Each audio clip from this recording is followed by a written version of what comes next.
పంటలకు నత్రజని వాడకానికి సంబంధించి గతంలో యూరియా గ్రాన్యూల్స్ యూరియా బస్తాలతో రైతులు వాడేవారు.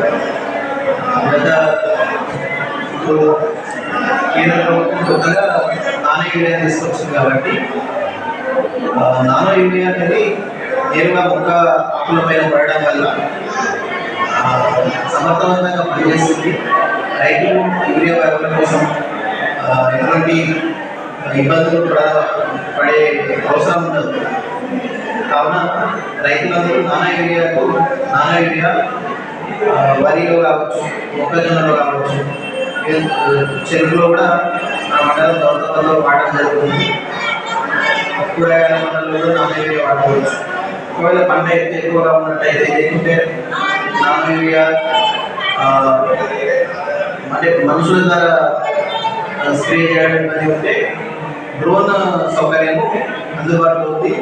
ఇఫ్కో కావచ్చు, గ్లోబల్ సెంటర్లో కావచ్చు, డ్రోన్ అందుబాటులో ఉంది. దాన్ని రైతులు సద్వినియోగం చేసుకోవాలని కోరుకుంటున్నాను.